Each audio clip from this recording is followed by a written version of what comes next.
जय हिंद। आज हम लोग पढ़ेंगे गाउस के नियम के अनुप्रयोग। या देखो, पेपर में जब भी आएगा या तो लिखेगा गाउस के प्रमेय के अनुप्रयोग या अनंत लंबाई के एक समान आवेशित सीधे तार के निकट वैद्युत क्षेत्र की तीव्रता। तो देखो, हम लोग यहाँ से करेंगे। आप लोग की चलो, आप लोग के लिए कुछ सुना देते हैं। सुना भाई, चलो सुनो।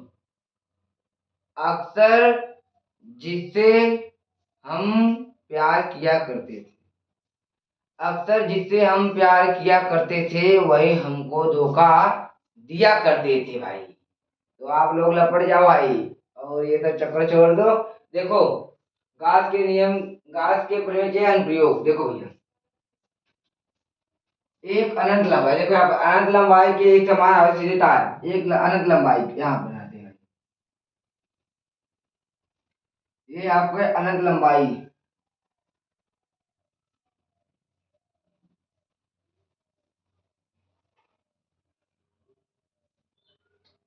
ये अनंत लंबाई है। ये क्या है? आवेशित है।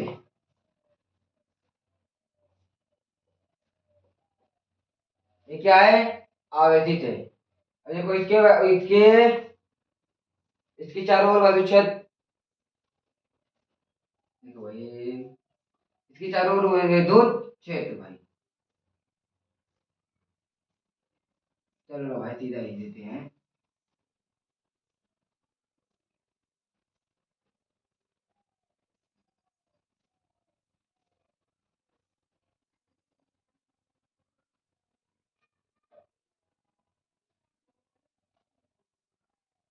देख लो भाई, बहुत मोस्ट इंपॉर्टेंट डेरिवेशन है भाई ये। लो भाई यहाँ पर देखो ना, ये क्या है? अनंत लंबाई है। अनंत लंबाई की एक आवेशित तार है, उसके चारों ओर विद्युत क्षेत्र है। यहाँ पे देखो, विद्युत क्षेत्र बाहर की ओर, उसका उसका परिमाण भी बाहर की ओर। विद्युत क्षेत्र क्या होगा? ए वेक्टर, उसका परिमाण बी ए। अब यहाँ पे देखो भाई, वैद्युत क्षेत्र बाहर की ओर, उसका परिमाण तार ऊपर। वैद्युत क्षेत्र क्या हो गया? ई, इसका परिमाण डी ए। ई वेक्टर और डी वेक्टर। अब यहाँ पे देखो भाई, वैद्युत क्षेत्र बाहर की ओर, उसका परिमाण उसकी तार के लंबवत। ये भी तार के लंबवत रहेगा और ये भी तार के लंबवत। ये ई वेक्टर और ये डी ए वेक्टर। देखो भाई, यहाँ पर क्या 90 अंश का कोण बन रहा है और यहाँ पर भी 90 अंश का कोण बन रहा है और यहाँ पे भाई 0 अंश का कोण बन रहा है। यहाँ से यहाँ तक की दूरी कितना है? आर है। इसकी लंबाई कितना है? यल है। विद्युत विद्युत क्षेत्र रेखाएं, इसकी चारों ओर, इसके निरपेक्ष आवेश की चारों ओर विद्युत विद्युत बल रेखाएं हैं। देखो यहाँ पर विद्युत बल रेखाएं बाहर की ओर, उसका परीक्षण आवेश तार की सीधा लंबवत, इधर भी सीधा लंबवत, ये भी बाहर की ओर। देखो वैद्युत बल रेखाएं बाहर की ओर, उसका परीक्षण आवेश भी बाहर की ओर होगा, क्योंकि भाई अंदर देखो ये तार है, ये तार है तो भाई इसके अंदर नहीं जाएगा, इसके हमेशा बाहर रहेगा। अब ये देखो, ये देखो ये तार है, देखो यहाँ पर ये ऐसे तार है ना, देखो ये तार है, विद्युत बल का इधर हो गया और उसके परीक्षण आवेश सीधा। अब देखिए हम इसे डेरिवेशन करेंगे। देखो भाई, इस डिब्बे को हम ये समान मान ले रहे हैं, इस डिब्बे को हम H2 मान ले रहे हैं और इसे S3। देखो इससे आप लोग को डेरिवेशन करने में बहुत आसान होगा भाई, बहुत इंपॉर्टेंट डेरिवेशन है। देखो इतना समझ गए आप लोग? अब देखो ये अनंत लंबाई का तार है। अब इसके देखो, अगर आप लोग को अगर लिखना है इसका, यहाँ पे अगर आपको लिखो इसका परिभाषा लिखना है तो उसे लिख देना। माना एक अनंत लंबाई के सीधे एक अनंत लंबाई का एक अनंत लंबाई का सीधा तार जो आवेशित है उससे आर दूरी पर यहाँ पर उससे आर दूरी पर विद्युत क्षेत्र दिखाएं बाहर की ओर।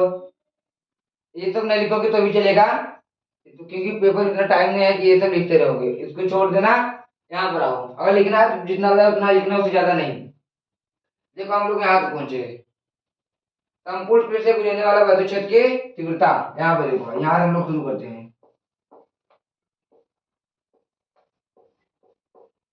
संपूर्ण पृष्ठ से गुजरने वाला विद्युत क्षेत्र की तीव्रता। देखो भाई, ये है संपूर्ण पृष्ठ से गुजरने वाला विद्युत क्षेत्र का तीव्रता। यहाँ पर संपूर्ण पृष्ठ से गुजरने वाला विद्युत क्षेत्र का तीव्रता। देखो भाई, देखो इसे हम माने हैं ना S1 S2 S3, तो यहाँ पर हम क्या मान लेते हैं, पाई। ये भाई पाई बराबर पाई 1 प्लस पाई 2 प्लस पाई 3, ये हो गया। देखो एकदम आसान तरीके से कर देंगे। देखो पाई 1 पाई 2 पाई 3, S1 S2 और S3, ये सब जितना है। देखो हम लेंगे 3 खाने में पाई पाई, और देखो यहाँ पर पाई, ये पाई ई है, पाई ई बराबर पाई 1 का मान क्या है, देखो यहाँ पर इंटीग्रेशन क्लोज इंटीग्रेशन, इसका मान क्या है,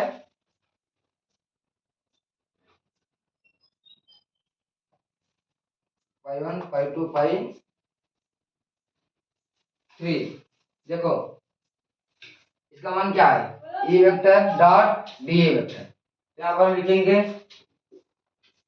E vector dot D A vector plus, फिर देखो ये किसका आ गया, ये S1 हो गया, फिर यहाँ पर क्लोज इंटीग्रेशन, फिर ये क्या आ गया S2 का, यहाँ पर क्या है E vector dot D A vector. देखो यहाँ पर भाई E vector dot D A vector, फिर यहाँ पर प्लस हम लिखेंगे, फिर ये यहाँ पर क्लोज इंटीग्रेशन, यहाँ पर क्या है E vector dot D A vector. देखो यहाँ पर E vector dot D A vector, ये क्या है S3 का है। अब यहाँ देखो पाई ई बराबर क्लोज इंटीग्रेशन, देखो यहाँ पर ये 7 है। देखो ई डी ए हमने बताया था, ई डी ए अगर डॉट को हटाएंगे तो क्या मिलेगा, ई डी ए कॉस थीटा। यहाँ पर हो जाएगा ई डी ए कॉस थीटा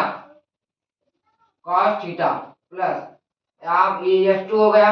देखो ये S2 है, S2 लिख दिए, डॉट को हम हटाएंगे तो क्या हो जाएगा ई डी ए, डॉट हटाएंगे क्या हो जाएगा कॉस थीटा, यहाँ पर प्लस, यहाँ पर क्लोज इंटीग्रेशन, यहाँ पर देखो यहाँ पर देखो ई डी ए कॉस थीटा, ये S3 का हो गया।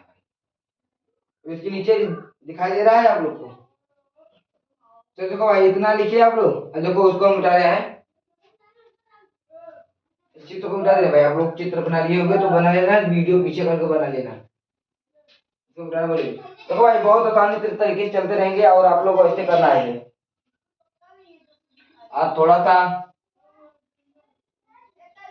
पाई नहीं किए यार बहुत टाइम से। अभी आप देखो भाई इतना हो गया ना, देखो कॉस थीटा। अब देखो यहाँ पर यहाँ लिखेंगे पाई ई बराबर ई डी ए कॉस थीटा। देखो भाई जो मैंने यहाँ पर ऐसे बनाया था, यहाँ पर कितना अंश बन रहा था 90 डिग्री, यहाँ पर कितना बन रहा था 90 डिग्री, और यहाँ पर कितना बन रहा था 0। तो देखो जब वहां पर क्या बन रहा था 90, यहाँ पर देखो हम लिखेंगे क्या क्लोज इंटीग्रेशन, देखो ई डी ए, यहाँ पर E D A C O cos, cos में कितना यहाँ पर था 90, यहाँ पर 90 लिखेंगे। बीच दूसरे नंबर क्या है 0, तीसरे नंबर क्या है फिर 90, भाई याद आ रखना। ऐसे कहोगे आप लोग कहाँ से ये आया, फिर यहाँ पर प्लस लिखेंगे। फिर देखो इसका मान क्या था ई डी ए, यहाँ पर इसका मान क्या था ई डी ए कॉस 0 फिर plus E D A cos 90। भाई दिखाई नहीं दे रहा होगा मुझे पता है, यहाँ पे देख लो भाई ई डी ए कॉस 90 है, रुको हम इसे और पास में लिख देते हैं यार।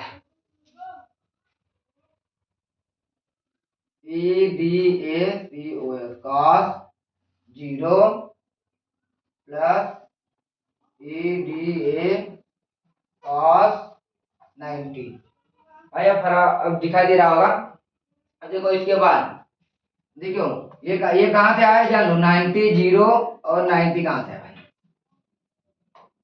देखो ये जो था मैंने ऐसे बनाया था, ये हमने ऐसे बनाया था, जो यहाँ से वैद्युत बल दिखाया गया था उसका परिमाण यहाँ पर कितना कोण बना था 90, और यहाँ से जो गया था वैद्युत बल का परिमाण यहाँ पर कितना अंश बना था, यहाँ पर 0 अंश का, और यहाँ पर भी क्या बना था 90। देखो ये S1 का मान है, ये भाई S1 S2 S3। देखो S1 में कितना थीटा बन रहा है 90, S2 में कितना बन रहा है 0, और S3 में कितना बन रहा है 90। यहाँ पे देख लो भाई,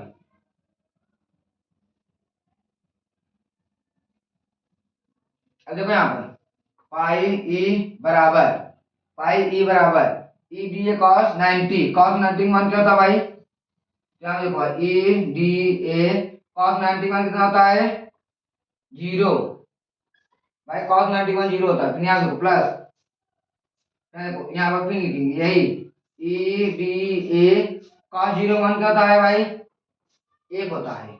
यहाँ पे देख लो S1 S2, यहाँ पर प्लस S3 का मान क्या है, देखो यहाँ पर cos 91 फिर क्या है cos 90 मान, सॉरी cos 90 मान 0, cos 90 मान कितना है 0 होता है। क्यों क्लास कक्षा कितनी पड़ेगी भाई, और मैथ से होगी तो मैथ 12 भी है, 12 3 से 60 तक है। यहाँ देखो भाई पाई ई बराबर देखो ई डी ए इंटू 0, ई डी ए में अगर 0 गुणा करेंगे तो क्या हो जाएगा कैंसिल, इसका भी गुणा करेंगे देखो अब इसका क्या करेंगे, देखो ई डी ए का 0 गुणा किए तो कुछ नहीं आएगा, तो यहाँ पर हम 0 लिख दिए, चलो मान लो यहाँ कुछ नहीं है भाई। अब देखो इसको, अब इसका हम गुणा कर रहे हैं तो इसको लिख ले भाई, ये देखो 1 है, इसका गुणा करेंगे तो ये 1 आएगा, यहाँ पर S2, यहाँ पर ई डी ए, इसमें भी 1 का गुणा करेंगे तो इतना आएगा ई डी ए, इसमें भी गुणा करेंगे तो कुछ नहीं आएगा। अब देखो ये आया है, यहाँ देखो बराबर पाई ई बराबर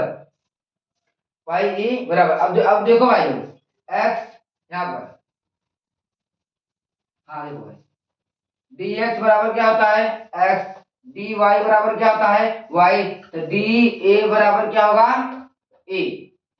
अगर dx लिखा रहेगा तो उसका मान क्या हो जाएगा x, dy लिखा रहेगा तो उसका मान क्या हो जाएगा y, अगर dA लिखा है तो उसका मान क्या हो जाएगा a। तो यहाँ देखो d और a लिखा है तो यहाँ पर क्या हो जाएगा इसका मान a, पाई e बराबर तो यहाँ क्या हो जाएगा e और a, यही है भाई। और देखो a का मान क्या है, एक मान क्या है 2 पाई आर एल, भाई ये ए का मान है 2 पाई आर एल। त्रिज्या ए पर क्या है क्षेत्रफल, क्षेत्रफल का फार्मूला क्या होता है और बोलो भाई क्षेत्रफल का फार्मूला क्या होता है 2 पाई आर एल, ये भाई जान लेना, ए का मान यही है 2 पाई आर एल। ये क्या होगा आपका समीकरण नंबर, यहाँ पर समीकरण नंबर 1, इसको हम यहाँ लिख देते हैं dx बराबर x, dy बराबर y, dA बराबर ए आप लोग लिख लेना जिसके बाद में कंफ्यूजन ना हो। और हम इधर मिटाते हैं, देखो समीकरण एक नंबर आ गया है। अब देखो यहाँ पर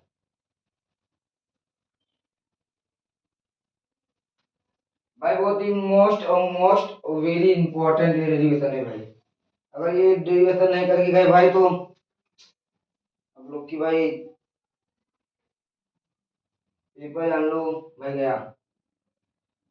देखो यहाँ तक हम लोग कर लिए। अब देखो गॉस की परिमेय से यहाँ पर देखो भाई,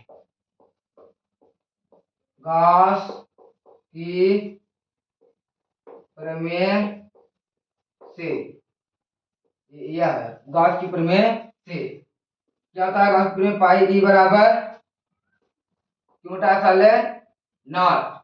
मैंने जब पढ़ाया था रेखीय आवेश वितरण भाई, अब मैंने बताया था ना रेखीय आवेश वितरण। यहाँ पर देखो भाई रेखीय आवेश वितरण, रेखीय आवेश वितरण में मैंने बताया क्या होता था, लैम्डा बराबर क्यू, क्यू बटा यल। अगर हम इसको क्यू को यहाँ पर लाए तो यहाँ पर क्या हो जाएगा लेमडा यल। तो यहाँ पर हम क्यू क्यू क्यू क्यू की जगह क्या रख दिया लेमडा बराबर लेमडा और यल। देखिए भाई यहाँ पर तो हम यहाँ पर लिख देते हैं चूंकि, यहाँ पर लिखिए भाई चूंकि, तो यहाँ पर हम लिख देते हैं भाई पाई ई बराबर लेमडा यल बटा एप्सिलॉन नॉट। देखो रेखीय आवेश वितरण की फार्मूला पे हमने लिया था क्या लेमडा बराबर क्यू अपान एल। तो हम क्यू को आगे लाएंगे तो ये कहाँ चलेगा इसके एल के पास चलेगा, क्यू बराबर लेमडा एल। तो यहाँ पर क्यू है तो क्यू का मान हम क्या रख सकते हैं लेमडा एल भी रख सकते हैं। देखो यहाँ पर आ गया भाई, ये आप लोग उतार लो क्योंकि अभी हम इधर बताएंगे उसको मिटा के। तो कितना आ गया। अब यहाँ देखो घास की परिमिति, ये क्या है समीकरण नंबर 2, ये समीकरण नंबर 2 है भाई। अब यहाँ पे देखो समीकरण 1 व 2 से, समीकरण 1 और वो व 2 से। देखो भाई समीकरण 1 को हम पहले लेते हैं तो क्या होगा ई, यहाँ पे देखो भाई ई ई, और देखो भाई एक मान क्या है 2 पाई आर एल। तो भाई यहाँ पर 2 पाई आर एल बराबर, और दूसरा समीकरण क्या है लेमडा एल बटा एप्सिलॉन नॉट। तो यहाँ पर भाई लेमडा एल बटा एप्सिलॉन नॉट। देखो समीकरण 1 और 2 से समीकरण 1 ये क्या है ये है पाई ई।